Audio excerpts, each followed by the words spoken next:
Successful clinic, how to run a successful clinic. तो successful clinic केने कहेवाय? कोई कहे?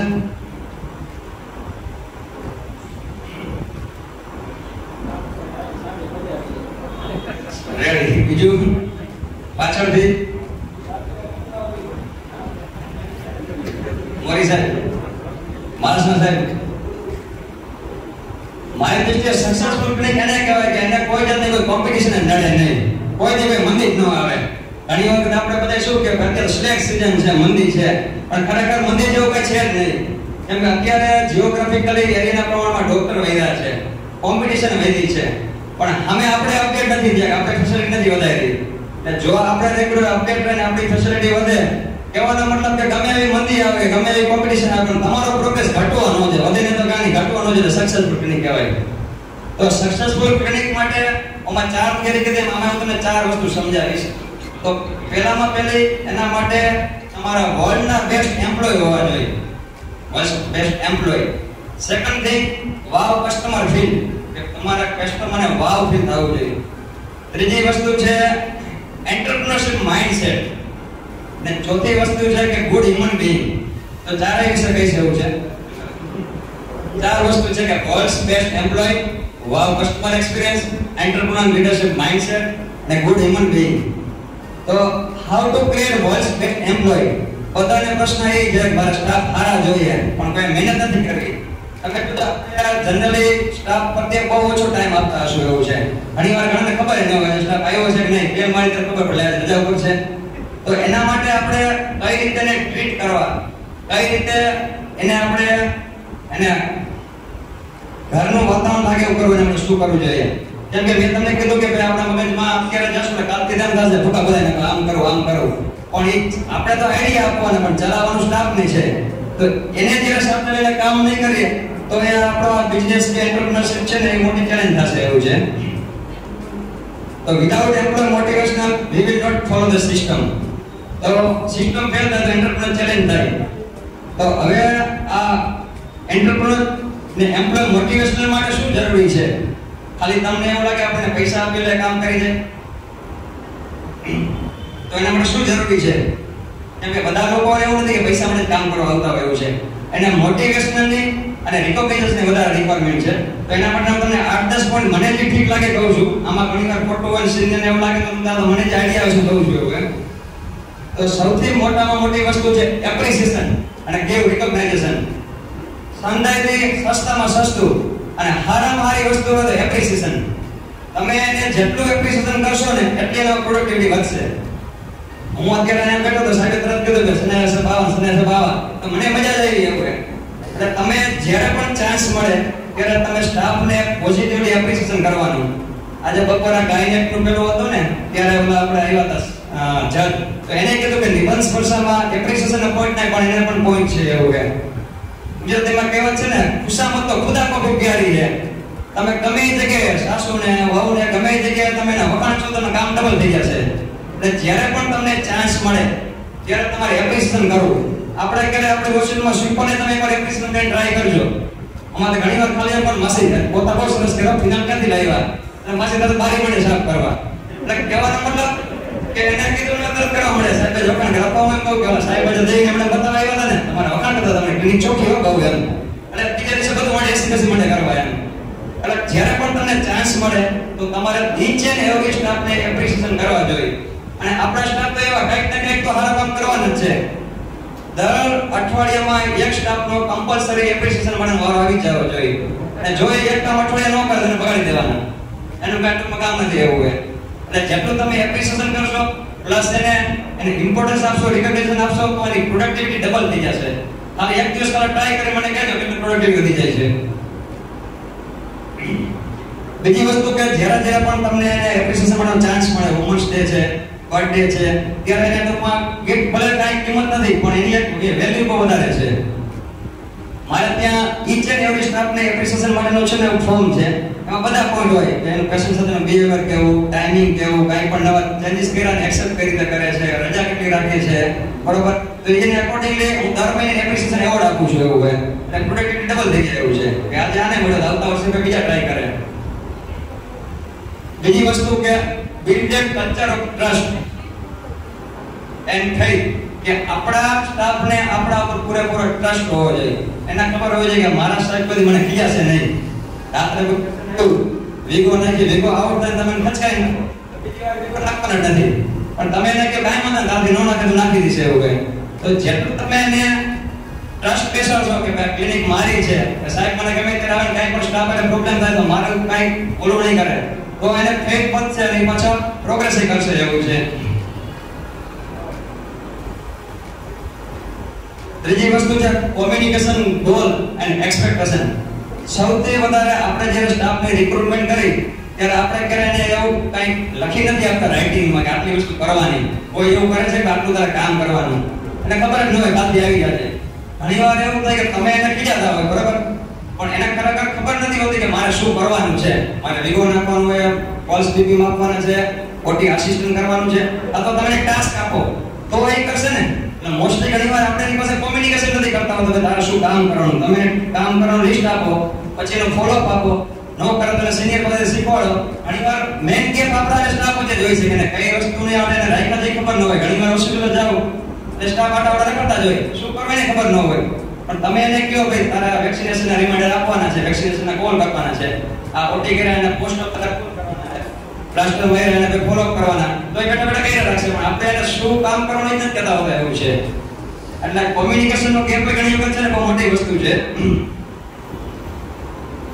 ત્રીજી વસ્તુ અલાવે વર્કિંગ ફ્લેક્સિબલ સ્ટાઇલ, કે તમારે તમારા ક્લિનિકમાં એવું ના હોવું જોઈએ કે ભાઈ આ સ્ટ્રિક્ટલી તમે બોસ છો એમ. તમારે એને થોડું ફ્લેક્સિબલ, કોઈ પણ ડે સેલિબ્રેશન, બર્થડે સેલિબ્રેશન એને મજા આવી જોઈએ. અમારે ત્યાં એક બે અમારા મેડમ છે કે કોરોના થી તો કે સાહેબ ક્લિનિક આવો કે એવું એમ, કેમ કે ઘર કરતા વધારે મજા આવતી એવું થાય. એટલે તમારે કલ્ચર એ રીતનું હોય રિજિડ, બટ ગુજરાતીમાં કહેવત છે ને કે ખિલાના સોને કા નિવાલા લેકિન રખના તલવાર કી ધાર પે. ભલે એને મોજ મસ્તી કરાવો પણ તમારે બાઉન્ડ્રીની અંદર રહેવું જોઈએ એવું છે.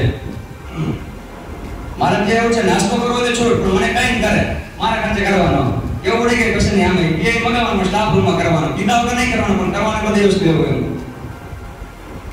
અલાવે વર્કિંગ ફ્લેક્સિબલ સ્ટાઇલ. મારે જે દરેક સ્ટાફને પંચિંગ કરીને આવે, પણ એમાં પણ એવું નહીં કે ભાઈ 8 વાગે તો 8 વાગે જેની હાજરી. ઘણા લોકો એવું કરે 8:30 તો લેવું કરે, તમે એબ્સન્ટ કરી દઈએ. તમે અડધો કલાક એને જવા દેશો તો અડધો કલાક એ એક તમારું કામ કરી દેશે. જરૂર પડે તો રવિવારે આવશે. એટલે થોડુંક ફ્લેક્સિબલ પણ થવું જરૂરી છે. બીજી વસ્તુ છે કે ટ્રેનિંગ. કેમ કે આપણે પણ એવું છે અત્યારે આપણે શીખી જશું ને અઠવાડિયા પછી આવવાના થઈ જશું, પણ કન્ટિન્યુઅસલી સ્ટાફને તમે જો ટ્રેનિંગ આપશો, એને મોટિવેશન કરશો એવું છે, તો એનામાં ઘણો બધો બેનિફિટ થશે. એટલે આ ટ્રેનિંગમાં તમારી હોસ્પિટલની ટ્રેનિંગ આવી જાય, એ રીતે પેશન્ટને બિહેવિયર કરવું એ ટ્રેનિંગ આવી જાય, અને પર્સનલ ડેવલપમેન્ટ પણ ટ્રેનિંગ આવી જાય.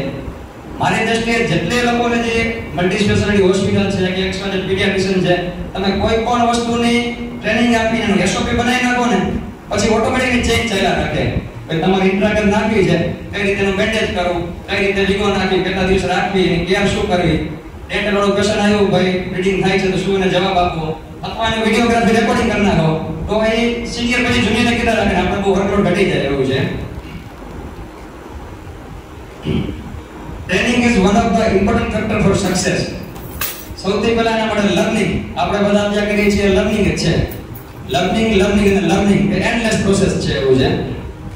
લર્નિંગ કર્યા પછી ટ્રેનિંગ પછી ઇન્સ્ટ્રક્શન, પછી પ્રેક્ટિસ, ને આ બધું થાય તો સક્સેસ ઓટોમેટિક આવી જાય એવું છે.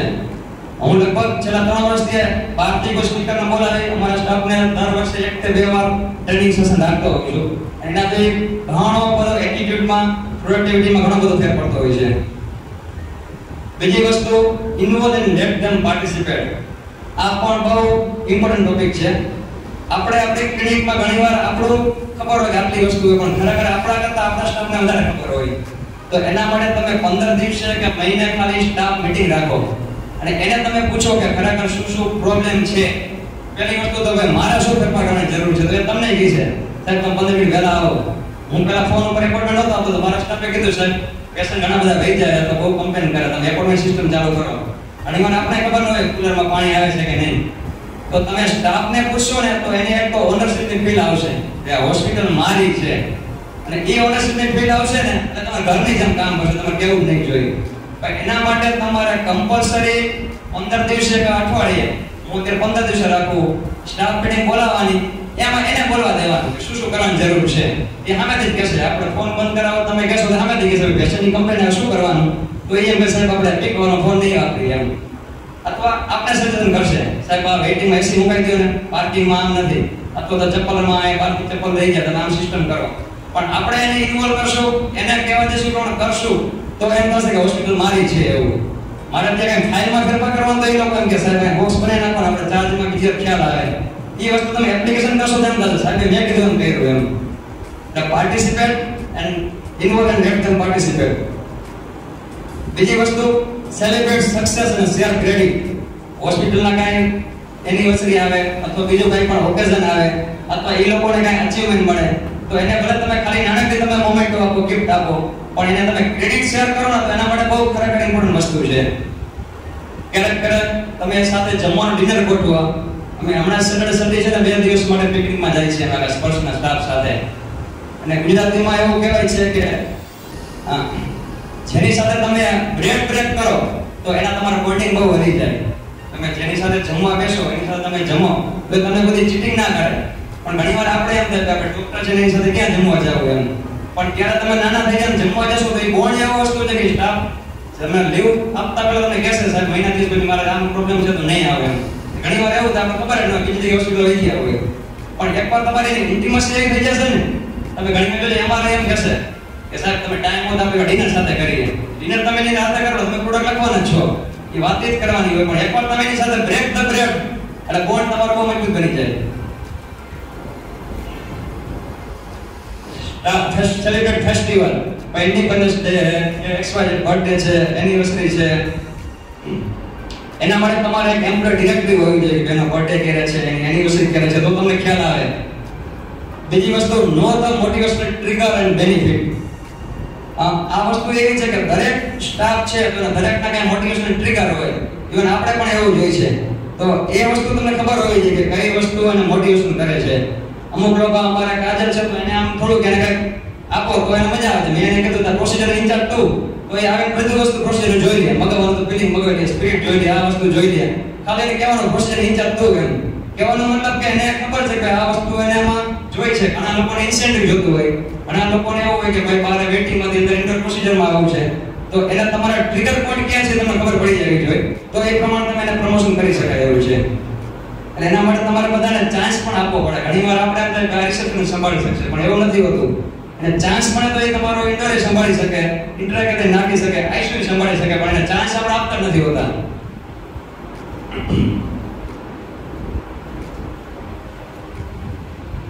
સેકન્ડ પોઈન્ટ છે how to create a customers wow experience. આજે તમે કોઈ પણ તમે બિઝનેસ જોયો તો એમાં તમારો વાવ ફીલ આવવો જોઈએ તો મજા આવે. પણ આપણે ઘણીવાર છે ને એના માટે આપણે હાવ ક્રિએટ કરીએ છીએ. આપણે ઘણા પેશન્ટ થતા હોય સાહેબ હાથુને બીવડાવ્યા બહુ, પણ હાવની જરૂર નથી, વાવની જરૂર છે. તો એના માટે આપણે ઘણી વખત શું થાય કે જ્યારે પીક લેવલ હોય આપણે વિચારી નહીં. અને આ વસ્તુનું ક્યારે તમને વેલ્યુ થાય કે જ્યારે આપણો પેશન્ટ બીજી જગ્યાએ જાય ત્યાંથી પાછો આવે ત્યારે થાય કે ભાઈ આના જેવું તો મજા નથી, ભલે ગમે ત્યાં જાય. એ એકવાર અનુભવ બીજા જ્યારે ખબર પડે કે સાહેબની કોન્ટ્રાક્ટ કરે ને બીજા જાય તો કહે છે ભાઈ આના જેવી મજા ન આવી. એ વાવ ફિલિંગ કરવાની જવાબદારી આપણી. કોઈ પેશન્ટ તમારું કોઈ ક્યાંય જાય નહીં, જાય તો પાછું આવી જ જાય. તો એના માટે સૌથી પહેલી વસ્તુ છે કોમ્યુનિકેશન સ્કિલ. કોમ્યુનિકેશન એ અંદાજે વધારે ઇમ્પોર્ટન્ટ પોઈન્ટ છે. એ મેં કીધું પ્રમાણે તમારે રિસેપ્શન થી માંડી ડોક્ટર, પેશન્ટ, મેડિકલ સ્ટોર બધી જગ્યાએ આવી જાય. Ability to communicate effectively with patient.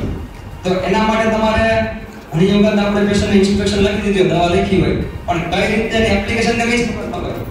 અમારા ઘણા પેશન્ટ આવે સ્પેનિશ વાળા પેશન્ટ મને ખબર જ હોય ફાર્મસી લોશન કઈ રીતે લગાડવું. એ તમારે ટ્રીટમેન્ટ પ્રોપર ન થાય એટલે પેશન્ટ રિઝલ્ટ નથી મળવાનું, એટલે પેશન્ટ તમારું બીજી જગ્યાએ લઈ જવાનું છે. એટલે કોમ્યુનિકેશન વધારે ઇમ્પોર્ટન્ટ છે. કોમ્યુનિકેશનમાં વેલકમ પેશન્ટ એક ટાઈપ ઓફ કોમ્યુનિકેશન. તો એક ટાઈપ ઓફ કોમ્યુનિકેશન સ્પીડમાં લઈ લો તો નોન વર્બલ કોમ્યુનિકેશન અને વર્બલ કોમ્યુનિકેશન. નોન વર્બલમાં તમારા આઈ ટુ આઈ કોન્ટેક્ટ. ઘણી વખત આપણે પેશન્ટને વાત કરતા આપણે ફોન ચાલતો હોય એટલે પેશન્ટને તમે આઈ ટુ આઈ કોન્ટેક્ટથી વાત કરો તો એમ થાય સાહેબ મારા ઇન્ટરેસ્ટથી સાંભળે છે. બીજી વસ્તુ facial expression, smile, body posture. ઘણી વખત રિસેપ્શન પર બેઠા ડોક્ટર સ્ટાફ બેઠા હોય ઘણી વાર આમ બેઠા હોય કે આમ બેઠા હોય એવું હોય તો એનું પોસ્ચર બહુ ઇમ્પોર્ટન્ટ છે એવું હોય. ટોન ઓફ વોઇસ કે કઈ જગ્યાએ તમારે ઊંચા અવાજે બોલો, કઈ જગ્યાએ નીચા અવાજે બોલવાનું, આખું પ્રિસ્ક્રિપ્શન સમજાવવાનું. અમુક ડ્રગ ઇમ્પોર્ટન્ટ હોય. મિથોટ્રેક્સેટ ગોળી છે, શનિવારે રાત્રે, રવિવારે સવારે, 3 વધારે ઇમ્પોર્ટન્ટ સમજાવવાનું. બાકી ભલે ગમે તે સાબુ લગાડે, ક્યારે બહાર દેવો એ પણ વધારે ઇમ્પોર્ટન્ટ વસ્તુ છે. વર્બલ કોમ્યુનિકેશન જાવ તો patient we should always council. કે ઇરિટેટેડ પેશન્ટ હોય, કન્ફ્યુઝડ પેશન્ટ હોય, વધારે પડતી મેડિસિન લેતા હોય, how to handle difficult patient. ઘણીવાર આપણે ફોન આવતો હોય, પેશન્ટની કમ્પ્લેન હોય, અથવા તો પેશન્ટ ઘણીવાર માથાકૂટ કરવા આવ્યું હોય, તો એનો એક રૂલ્સ છે. કેમ કે મોસ્ટલી જેટલા પેશન્ટના ઇસ્યુ થાય, હોસ્પિટલના જે ઇસ્યુ થતા હોય, તો એમાં આપણે સીધું સામે એને જવાબ આપતા હોય છે. પણ પહેલામાં પહેલો પ્રિન્સિપલ એ છે કે લિસન લિસન લિસન. જો તમે પૂરેપૂરા સાંભળશો ને તો 50% ની ભડાસ નીકળી છે. અને 50% એનું ટૂંકમાં શું છે કે જે ટેમ્પર ઓછું થઈ જશે, પણ આપણે સામે આર્ગ્યુમેન્ટ કરે કરી લે એટલે પેશન્ટ વધારે પડતા ટૂંકમાં એગ્રેસિવ થઈ જાય. એટલે ખાસ જ્યારે પણ પેશન્ટને કંઈ કમ્પ્લેન આવી, સપોઝ કે એનું દવાનું રિએક્શન આવ્યું, કે XYZ પ્લાસ્ટર માર્યો, સોજો આવ્યો, કેટ્રાક્ટનું કે કોમ્પ્લિકેશન થયું, તો એને તમે સાંભળો અને એમ નહીં કહેવાનું ભાઈ નથી થયું, ભાઈ દવાનું રિએક્શન આવી શકે. પહેલી વસ્તુ તને ફોન કર્યો એટલે કે તમારા પર ટ્રસ્ટ છે તો તમને ફોન કરે, બીજા ડોક્ટરમાં વહી જાય કે આ સાહેબ મારું કંઈ સોલ્યુશન કાઢશે. એમાં એમ કે અમારા દવા રિએક્શન આવે જ નહીં, અત્યારે બીજા જે આવ્યું હોય તો બીજા વહી જવાનું કે આ આવ્યું હશે, આપણે ડોક્ટરને બતાવી દઈએ અને મટી જશે. આનાથી તો સારું કરવું છે, કીધું બીજી વાર આપણે ખ્યાલ આવે કે બીજી દવાનું રિએક્શન ના આવે. પોઝિટિવલી ડાયવર્ટ કરશો ને તો એ પેશન્ટ તમારી ચટકશે નહીં એવું છે. અન્ડરસ્ટેન્ડ, સિમ્પથી, ગિવ ધેમ સોલ્યુશન. એક્સક્યુઝ નહીં આપવાના. ઓલ્ડ એજ જોડે પેશન્ટ હોય તેને પ્રાઇવસી આપવાની, સિમ્પથી આપવાની, સાંભળવાના. ચિલ્ડ્રનમાં પીડિયાટ્રિશિયન તો કરે જ છે કે એને થોડું ટોયસ છે, ચોકલેટ છે, ટોફી આપવાનું. બીજી વસ્તુ હોસ્પિટલ મેનેજમેન્ટ. તમારે ત્યાં જેટલા રિક્રુટમેન્ટ હોય, કૈલાસમને તો વધારે કૃષ્ણમણમાં હોય, તો દરેકના રૂલ્સ હોવા જોઈએ ફિક્સ. મારે ત્યાં એપોલો હોસ્પિટલ છે, પણ એપોલો હોસ્પિટલના કોમન સ્વીપરને મેં રૂલ્સ બનાવી દીધા ભાઈ. અઠવાડિયામાં તારે રવિવારે આ ભાઈને સાફ કરવાના, નીચેનું ટોયલેટ આટલી વાર સાફ કરવાનું, પાર્કિંગ આટલી વાર કરવાનું, શેરી આટલી વાર કરવાની, રિટર્નમાં લખીને દેવાના. ભલે બિહારી હોય તો બિહારીને એકવાર બેની યાદીમાં વાંચીને લખીને દેવાનું. એ તમે કરશો ને તો એનાથી તમને ખબર કે આટલું કામ તમારે કરવાનું છે. બીજી વસ્તુ, તમારે ત્યાં મારે ત્યાં સ્ટાફ આવે તો સ્ટાફને પહેલા રૂલ્સ આપી દઉં કે દિવાળી બોનસ નહીં મળે, રવિવારે તારે આવવાનું, તહેવાર હોસ્પિટલ ત્યાં ચાલુ રહેશે, બીજા કમ્પેરિઝન નહીં કરવાની. પછી તમે એમાં તમે છતાં કરી આપો, કાંઈ વાંધો નહીં, હાલો તારે કામ છે છૂટ. પણ એક વખત તમારા રૂલ્સ હશે ને તો એ તમારી સિસ્ટમમાં ચાલશે.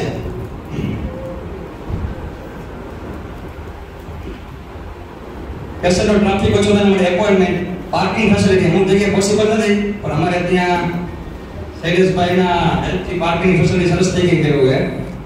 બાજુમાં કિસાન અને પેલા બધા સાથે સાથે ઇનબિલ્ટ મેડિકલ સ્ટોર હોવો જોઈએ, લેબોરેટરી હોવી જોઈએ, મોડર્ન ક્લિનિક. ક્લિનિક એટલે એવું નથી કે બહુ ભપકાદાર હોવું જોઈએ, પણ એટલીસ્ટ બેસવાની ફેસિલિટી હોવી જોઈએ, એસી હોવું જોઈએ તો પેશન્ટને થોડું કમ્ફર્ટનેસ થાય.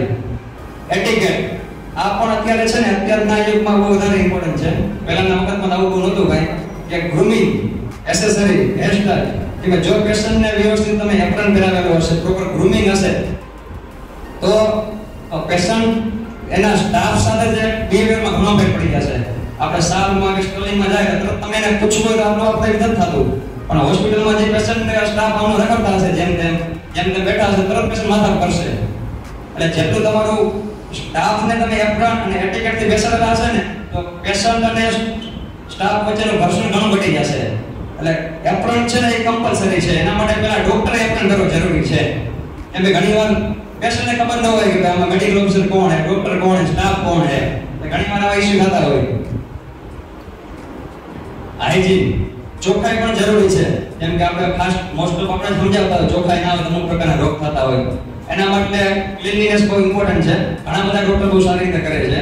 દિનેશભાઈની હોસ્પિટલ આટલા વર્ષ છે, દેવીને મેડમની તો એકદમ ચોખ્ખી છે. ગમે ત્યારે જાઓ ત્યારે તમને સારી ફ્રેગ્રન્સ આવતી હોય છે.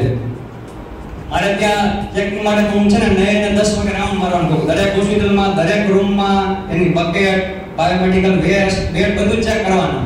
ના હોય તો કરાય, પછી મારે પાસે સાઇન કરાવે. નીચે ને એવી રૂમમાં બધું પ્રોપર ક્લીનિંગ હોવું જોઈએ, બાયોમેડિકલ વેસ્ટ ડિસ્ટ્રિક્ટ પ્રોપર થઈ જવા જોઈએ. ખાલી સિસ્ટમ જ કરવાની છે. એ સાઇન કરાવી દે. આપણે કેમ ઓલામાં જાતા હોય હોટલમાં રીતે અમે કીધું કે એસઓપી કાંઈ પણ વસ્તુ છે તો તમારું એસઓપી હોવું જોઈએ, સ્ટાન્ડર્ડ ઓપરેટિંગ પ્રોસિજર. એ એટલા માટે અમારે ત્યાં ઘણા બધા પેશન્ટ એવા આવે, બિલિંગ માટે આવે કે લેસન માટે આવે. સ્ટાફ 10 જણા હોય, પહેલી વાર આ બેન પાસે કરાવે, બીજી વાર બીજા બેન પાસે કરાવે, તો એની સિસ્ટમમાં ચેન્જીસ ના લાવવા જોઈએ. એ ફિક્સ પ્રોટોકોલ પ્રમાણે થવું જોઈએ. એટલે ઘણા સ્ટાફ કમ્પેરિઝન કરે, ઓલા બેન તો સારું કરતા હતા, ના કરતા, ઓલા બેન તો આમ કરતા હતા. તમે જે સિસ્ટમ કહી રહ્યો એનું વિડીયો રેકોર્ડિંગ કરી લેવાનું. તમારે ફિક્સ રિટર્નમાં આપવાનું. આ પ્રોસેસ પ્રોટોકોલ કરો, પ્રોટોકોલનો આ સ્ટેપ, આટલી મિનિટ લાઈટ રાખવાની, આટલી મિનિટ બંધ કરી દેવાનું, આટલી મિનિટ બેસવાનું, XYZ. બીજી વસ્તુ કે તમે પેશન્ટના રિવ્યુ કે સજેશન માંગો. ઘણીવાર આપણને પણ ના ખબર હોય, એના અમુક પ્રકારના પ્રોબ્લેમ હોય, તો એ બહુ સારી વસ્તુ. સારા રિવ્યુ તો પોઝિટિવ ઇમેજ ક્રિએટ કરે, ને કાંઈ સજેશન હોય તો આપણે એમાંથી થોડું ફેરફાર કરવાનો ખ્યાલ આવે. મોસ્ટ ઇમ્પોર્ટન્ટ પોઈન્ટ કે પોસ્ટ સેલ સર્વિસ. અત્યારે અમુક મોટી મલ્ટી સ્પેશિયાલિટી હોસ્પિટલમાં એવું થાય છે, પણ આપણે આપણી સર્વિસ કરી, સર્જરી કરી, ઓપરેશન કર્યું, ડિસ્ચાર્જ કર્યું, પણ પાછળથી કોઈ ફોલોઅપ નથી લેતા હોતા. બાકી તમે એમેઝોનમાં જો, ફ્લિપકાર્ટમાં જો, તમે અહીંયા પાર્સલનો ઓર્ડર આપો ત્યારથી તમારી અહીંયા પડી જાય, અહીંયા પાર્સલ પહોંચ્યું છે, આવી જાય, પછી તમારી પાસે સ્ટાર રેટ અપાવે. એ એક પ્રકારની વાવ ફીલ જ છે. એટલે તમે પેશન્ટને બિલિંગ કર્યું અથવા તો કેટરેક્ટ સર્જરી કરી કે કાંઈ પણ XYZ કોઈ આઈસીયુમાંથી ડિસ્ચાર્જ કર્યું, 5 દિવસ પછી ફોન કરો. પેશન્ટને સર્જરી કર્યા પછી તમે જો એક ફોન કરીને આજુબાજુ સગા જો આવતા જોઈએ તો તરત એમ કહેશે આ હોસ્પિટલમાંથી ફોન આવ્યો હતો, તમને કેવું છે એમ. અને બીજો ફાયદો એ થાય, કાંઈ પણ કમ્પ્લેન હશે, કાંઈ સ્વેલિંગ આવ્યું હશે કે બીજું XYZ, તો ઘણીવાર બીજા ડોક્ટર પાસે વહી જાય. તમે એના ફોનમાં કે એવું તો થાય, ચિંતા કરવામાં, તો એ તરત તમારી પાસે પાછું આવશે, પછી બીજે જશે નહીં. એના માટે ખાલી તમારે 10 કમ્પ્લેન જ આવતી હોય, ખબર હોય દરેકને, એ રિટર્નમાં આપી દેવાની. અને જે ફોન કરીને કહેવાનું આ કમ્પ્લેન આવે આનું સોલ્યુશન કરી દેવાનું, તમારું હેડેક રહી જાય. પોસ્ટ સેલ સર્વિસ પણ બહુ ઇમ્પોર્ટન્ટ વસ્તુ છે. ફોલોઅપ કોલ, રિમાઇન્ડર કોલ, વેક્સિનેશનમાં તો મને ખ્યાલ છે કે પીડિયાટ્રિશિયનનો બધા પ્રોગ્રામ વાપરતા હોય છે. બીજું એક CRM માં હવે તો ઘણા લોકો બર્થડે કોલ કે એનિવર્સરી મેસેજ આવે છે લિંકમાં આવી રીતે. જવા દે. Enjoy your work. એની અંદર મજા આવી જોઈએ. Give respect to colleagues and patient. આપણે ઇન્ટરનલ ઘણીવાર એવા ઇશ્યુ થતા હોય કે અંદર સ્ટાફના પ્રોબ્લેમ થતા હોય, એમાંથી નવરા ન થાય, ઓલી આમ કરે, ઓલો આમ કરે. તો એના માટે સૌથી પહેલા આપણે અંદરનું ટ્યુનિંગ બરાબર હોવું જોઈએ. એમાં આપણે એકબીજાને રિસ્પેક્ટ આપશું ને તો પેશન્ટ આપવાનું છે. મારે ત્યાં જેટલા તમે ગમે તેટલા આંકો જોઈએ, એકા બોલાવે તરત એને મેડમ કરીને બોલાવે, કાજલ મેડમ આમ કરો ને, પૂજા મેડમ આમ કરો ને. આપણે એને રિસ્પેક્ટ આપશું, પેશન્ટ એને રિસ્પેક્ટ આપશે જેવું છે. Help patient to understand system. ઘણી વખત બહુ મોટી હોસ્પિટલ હોય તો ઘણી વાર પેશન્ટને ખબર જ ન હોય. આપણે લખી દે સીટી સ્કેન કરાવવા જવાનું, ક્યાં જવાનું, કઈ રીતે ટેસ્ટ કાઢવાનું, ઇન્ડોર ક્યારે જવાનું. એના માટે પણ તમે કોઈ ટ્રેન કરી દો, કોઈ પેશન્ટ ઇન્ડોર કરવું છે, ઘણી વાર પેશન્ટ આપણે પૂછી સ્પેશિયલ વોર્ડમાં જાવ, સેમીમાં જાવ, ડિલેક્સમાં જાવ, એના કરતા કોઈ સ્ટાફ એને બતાવી આવે કે આ સેમી સ્પેશિયલ વોર્ડ છે, આ સ્પેશિયલ છે, આ જનરલ વોર્ડ છે, આમાં આટલી પેશન્ટ, તો તરત પેશન્ટ કહે છે મારે સ્પેશિયલમાં જવું. એમના મને ખ્યાલ ન આવે. Know how to apologise. ઘણી વખત પેશન્ટથી ભૂલ થાય, એમ સ્ટાફથી પણ ભૂલ થતી હોય, તો એ તમારી સામે ભૂલ સ્વીકારવા હોવા જોઈએ. પણ તમે એનો એટમોસ્ફિયર એવો રાખો તોય કહેશે. તમે સીધું ફાયરિંગ કરો બીજી વાર ભૂલ કહેશે જ નહીં. પછી જ્યારે આપણે જરૂર હોય, ઓક્સિજન પતી ગયો, ત્યારે આપણે જઈએ ઓક્સિજન પૂરો થઈ ગયો, કારણ કે અમારી કેમિકલ પીની બોટલ તૂટી જાય તો તરત કે સાયકોલી તૂટી ગયો, લેસર મશીન હેન્ડ પીસમાં એમ થઈ ગયો. પણ એ ક્લિયર તો અમને ખબર પડે, તો પેશન્ટ આપણે એપોઇન્ટમેન્ટ આપીને કરતી હતી ત્યારે ખબર પડે કે લેસર નથી ચાલતું એમ. એટલે એ ઇઝીલી તમને કહી શકવા જોઈએ એવું છે. બીજું કે એકબીજા પર બ્લેમ ન કરવા હોવા જોઈએ. તમારે ભૂલ હોય તો સ્વીકાર લેવાની એવું છે. Thank you. જેટલો તમે થેન્ક યુ નો ઉપયોગ વધારે કરશું એટલું તમારે ઈઝી રહેશે. એક લર્ન પેશન્ટ નેમ. આપણે બધાને અંદાજે આપણું નામ બહુ વધારે પ્રિય હોય. જેટલી વાર તમે પેશન્ટ એનું નામ વધારે બોલશો એટલે મજા આવશે. અને જ્યારે પેશન્ટ કેસ કાઢે, સપોઝ કેસ કાઢો કે ભાવેશભાઈ, ભાઈ તમને ભાવેશભાઈ તમારી ઉંમર કઈ, ભાવેશભાઈ તમારું ગામ કયું, ભાવેશભાઈ શું તમને આપણે જોતા હોય કે ભાવેશભાઈ તમને કેટલા બધી ઉંમર આવે છે, તો 4-5 વખત પછી એમ થશે ઓ ઘરે કોઈ નામ મળે તો સાહેબ તમારું કયો નામ બોલ્યા એમ. બોલવામાં કઈ બાઈ જગ્યાની વસ્તુ છે એમ. Pick up phone as soon as possible. ઘણી વખત અમુક જગ્યાએ રિસેપ્શન પર કોઈ હોય જ નહીં. મારા ત્યાં રૂલ્સ છે સવારે 8:30 થી સાંજના 8 વાગ્યા સુધી રિસેપ્શન પર એક છોકરીને હાજર રહેવાનું. બપોરે હોય તો લંચ એક છોકરીને હાજર રહે છે. કે ફોન તમારો રિસીવ થઈ જવો જોઈએ, અને અથવા તો મિસ કોલ તો સામે જઈને પાછો કોલ કરી દેવાનો. આ બહુ મોટો ઇશ્યુ છે કે ફોન વાપરવા દેવો કે નહીં. મારે ત્યાં ઇશ્યુ છે એવું, પણ અત્યારે અમે પીક ટાઈમ નથી વાપરવા દેતા એવું છે. Don't take your T or snacks. ઘણી વખત અમુક લોકોને વ્યસન હોય કે પેશન્ટ કેસ લખાવતો સામે માવા ખાતા હોય, અથવા તો એ પણ એના મગજમાં નેગેટિવ ઇમ્પ્રેશન ક્રિએટ થાય. એટલે કાંઈ પણ વસ્તુ તમારે નાસ્તો કરવો હોય કે XYZ ચા પીવી છે, પેશન્ટની હાજરીમાં નહીં, તો બીજા રૂમમાં કે બ્રેક ટાઈમમાં આવી રીતે ફટાફટ કીધું કે આ બધી વસ્તુ કીધું કરવું તો છે, તો એના માટે અંદરથી વધારે હેડેક આપણે પોતાને છે. એન્ટરપ્રેન્યોર અને લીડરશિપ માઇન્ડસેટ.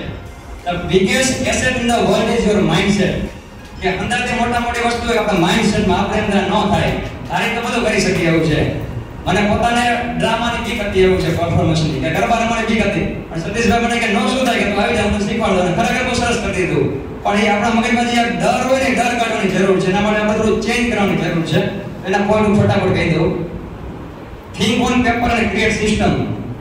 કાંઈ પણ વસ્તુ તમે છે ને સાંભળશો એના કરતા તમે જો બુદ્ધેવ સાહેબ બધે લખે છે, એના પડે લખે છે, તો જે વસ્તુ તમે પોઈન્ટ નોટ ડાઉન કરશો તો રિવિઝન તમે કરી શકશો એવું છે.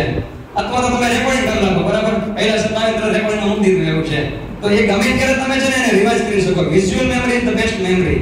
ઘણી વાર અત્યારે તમે ભૂલી જશો પણ લખેલો તમે ગમે ત્યારે રિવાઇઝ કરી શકશો. જેટલા મોટા મોટા મહાન માણસો છે કે આમાંથી ઘણા ડોક્ટર મને ખબર છે કે જે હાલમાં એ રેકોર્ડ લખે છે. હું દિનેશભાઈને મનીષની હોસ્પિટલ બનતી ત્યારે મેં જોયું એવું છે, પિતામાંથી જબરથી કાઢી દીધી, તરફના પોઈન્ટ લખ્યા હતા. મારા સસરા હજી આ રોજ સવારમાં લખેલું આટલા કામ કરવાનું, બાકી નામ કરવાનું. એ સારી હેબિટ છે એવું છે. અને ટુ ડુ લિસ્ટ કહેવાય. Clear define goal. તમારો ગોલ હોવો જોઈએ કે આવતા વર્ષે મારે કેટલું પ્રોગ્રેસ કરવું, કેમાં વધારો કરવો, રિપ્લેસમેન્ટ કરવું કે નહીં, કે મારે કંઈ હેડ ટ્રાન્સફર વધારવું જ નહીં. અત્યારથી તમે ગોલ નક્કી કરશો ત્યારે તમને વર્ષે અચીવમેન્ટ થશે. બહુ અંદાજે અગત્યની વસ્તુ મેં કીધું પ્રમાણે એક્ઝિક્યુશન. કાંઈ પણ વસ્તુ નવું કરશો એટલે બહારના એમ જ કહેશે કે આમ ન કરાય, આ ખરાબ લાગે, સોશિયલ મીડિયામાં આમ ન મુકાય, આમ ન કરાય. પણ તમને ખબર હોવી જોઈએ કે હું કાંઈ કરું છું મારા માટે કરતા ધરતીને ફાયદો થવો જોઈએ અને સારા માટે કરું છું. Do it now. મોસ્ટલી આપણે એવું થાય કે અત્યારે આમ થશે કાલથી તો કરી જ નાખો, કાલથી તો સ્ટાફ પેપર બનાવી નાખો, પછી એકાદ એવો આવશે ભાઈ અમારી સાઈડ થતી નવો સ્ટાફ આવશે, આ તો માથાકૂટ કામ તરત મૂકી દઈશું આપણે. પણ કન્ટિન્યુઅસ એક્ઝિક્યુશન કરવું અને સિસ્ટમ બનાવી એ જ મોટો એન્ટરપ્રેન્યોરશિપ કહેવાય છે. એ જ મોટી ચેલેન્જ છે. એમ થાય કાલ કરવું છે, આપણે સવારે એમ થાય કે જીમમાં જાવ, યોગા કરવા છે, કાલ જશું, કારણ કે રવિવારે કરશું. વર્ષના 22 રવિવાર આવે, 52 રવિવાર એક રવિવાર ન થાય. ડુ ઇટ નાઉ. આજે લાગે આજે જ કરવાનું, ભલે ઓપડી ચાલુ હોય કરવાનું, નહીં તો ઘણી વખત પછી કરશું, પછી કાંઈ ટાઈમ જ ન કરીએ. બીજી વસ્તુ કે સેલ્ફ ડિસિપ્લિન. સેલ્ફ ડિસિપ્લિન વસ્તુ એવી છે કે આપણે ગમતું નથી તોય કરવાનું. મને સવારે ઉઠવામાં અઘરું પડે છે તોય મારે યોગા કરવા અને ઉઠવાની વસ્તુ સેલ્ફ ડિસિપ્લિન. તમે આજે નક્કી કરો કે મારા મહિને સ્ટાફ મીટિંગ રાખવી છે દર મહિને ત્રીજા ગુરુવારે, પછી ગમે એ કામ આવે ને તો ગુરુવારે સ્ટાફ મીટિંગ રાખવાની છે, એટલે સેલ્ફ ડિસિપ્લિન. એના માટે વેકઅપ અર્લી. જેટલું વહેલા આવશું તો એ પ્લાનિંગ સરસ થશે એવું છે. તમે જોશો તો જેટલા વહેલા ઉઠતા હશે કે દૂધવાળા છે, છાપાવાળા છે, એ બધા લોકોની તંદુરસ્તી પણ સારી હશે. મારા એક ફ્રેન્ડના પપ્પા મને એવું કહેતા કે તમારે ભાઈબંધી જે સવારે વહેલા ઉઠતા નહીં કરવાની, રાત્રે જાગતા નહીં કરવાની, રાત વાળા બધા રખડિયાલે જઈ દે એવું. એક્સરસાઇઝ થોડીક સ્લાઇડ છે. કોઈ પણ વસ્તુ કરવા માટે આ ત્રણ વસ્તુ ઇમ્પોર્ટન્ટ છે. જો તમે regular 20 minute exercise, 20 minute yoga કે મેડિટેશન અને 10 મિનિટ ખાલી પ્લાનિંગ કરો ને તો એમાં કોઈ તમારો કોમ્પિટિટર થઈ જ ન શકે. તો તમારું માઇન્ડ એટલું પ્રોડક્ટિવિટી વધી જાય કે તમારું કામ કરવાની સ્પીડ વધી જાય, ઓપડી ફટાફટ પતી જાય. પણ જો તમે મોડા ઉઠા અને ઘરે ફટાફટ કરો, હોસ્પિટલ લેટ જવાનું હાલતું હોય, સ્ટાફને કે કમ્પ્લેન ન સાંભળવાની થાય, આખો દિવસ ખરાબ જાય. જેટલું વહેલા ઉઠીને પ્લાનિંગ કરશું તો ઓટોમેટિક તમારે પ્રોડક્ટિવિટી વધી જશે એવું છે. અંદરથી વધારે ન્યુરો ટ્રાન્સમીટર બોડીમાં રિલીઝ થતા હોય. Proper diet, water, proper sleep, બી હેપી. ઘણી વખત આપણે એવું લાગે કે આપણે જનરલી આપણામાં શું છે એ બહુ વેલ્યુ ન કરતા હોય એવું. Biggest obstacle to happiness is undervalue what you have અને ઓવરવેલ્યુ વધારે. આપણે એમ થાય કે આના સારું પણ આપણે ધારે તો કરી શકીએ એવું છે. એટલે આપણે ક્યારેય બીજાનું કમ્પેરિઝન નહીં કરવાનું, ઓલા આમ કે ઓલા આમ કરે એવું છે. એટલે મોસ્ટલી આપણે શું છે અત્યારે સિનામિક ઇન્ડસ્ટ્રીના કારણે બીજાની કમ્પેરિઝન કરતા હોય. ઇકોનોમીની વાત નથી કરતો, પણ આપણી સિસ્ટમમાં કે આપણી પ્રોડક્ટિવિટીમાં કે આપણી હેલ્થમાં બધા માટે આપણામાં કાંઈક હોય તો એ તમે કરવો થઈ જ જાય એવું છે. B positive. પોઝિટિવ વ્યક્તિની આજુબાજુમાં રહેવાનું. Believe in yourself. કાંઈ પણ વસ્તુ કરો એમાં એક તો પહેલી વસ્તુ જોવાનું કે ઇઝ ઇટ યોર બેસ્ટ, આ તમારું બેસ્ટ છે. તમે તમારી જાતને પૂછવાનું તો બરાબર. એમને લાગે હજી આમાં એડિટિંગ કરવાની જરૂર છે. અને જે કાંઈ વસ્તુ તમે કરો એ પરફેક્શન સાથે કરવાનું. પછી સોસાયટીનું કામ હોય કે ફ્રેન્ડનું કામ હોય કે કોમનનું કામ હોય, એ કાંઈ પણ વસ્તુ પરફેક્શન સાથે કરશું અને દિલ સાથે કરશું એટલે ઓટોમેટિક તમારી મન ડિરેક્શન વધવાનું છે એવું છે. ગીતામાં કીધું છે ને, કામ કરતો જા, હાથ મારતો જા, મદદ તૈયાર છે. આના માટે be the change, be first to the change. તો આ કરવા માટે પહેલા આપણે ચેન્જ થવું પડે. હું એમ કહું કે ભાઈ સ્ટાફને એપ્રન કરવાનો છે, પણ હું જ ન કરું તો ફેરફાર નથી કરવાના. હું મારા સ્ટાફને કહું કે માવા નથી ખાવાના, પણ હું ખાતો તેના લીધે એનું ઇફેક્ટ ના પડે. પહેલા આપણે ચેન્જ કરો તો તમારે સામેવાળાને ચેન્જ કરી શકશો એવું છે. લાસ્ટિંગ છે be a good human being. Your perception is your reality. સારા માણસ થવાનું.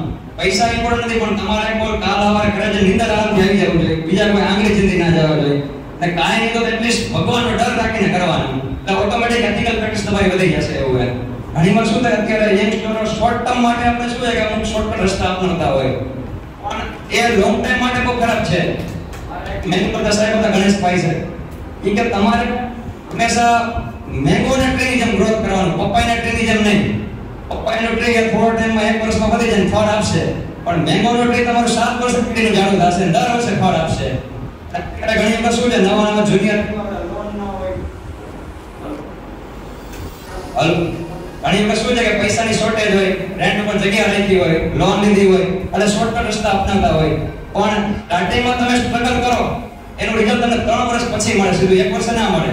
1 વર્ષે સીધું તમારે એન્ડોસ્કોપી સર્જરી ન મળે, 1 વર્ષે સીધું લેસિક કરવા ન મળે. પહેલા તમે એનો બેઝ બંધાવો, પોઝિટિવ એટમોસ્ફિયર કે પેશન્ટ તમારે જનરેટ કરો, તો તમને રિઝલ્ટ મળે. એટલે અત્યારે ઘણીવાર મોરબીમાં એવું થાય કે શોર્ટકટ રસ્તા, અથવા તો ઘણીવાર એવું થાય કે આપણે 10 દિવસ ફ્રી સારવાર આપી, પણ ફ્રીની પણ વેલ્યુ નથી. તમે એને જરૂર પડે તો પુઅર પેશન્ટને ફ્રી આપો, અથવા તો કોઈ ગરીબ દર્દીને ડિસ્કાઉન્ટ આપો. પણ તમે ફ્રી સર્વિસ કરી તો ગવર્નમેન્ટમાં સિવિલમાં આવી જાવ. જેમ ઘણા અત્યારે જોતો હોય 10 દિવસ ફ્રી હોસ્પિટલ, પેશન્ટ ફ્રી વાળા ફ્રી ટુ ફ્રી જોઈએ એવું છે.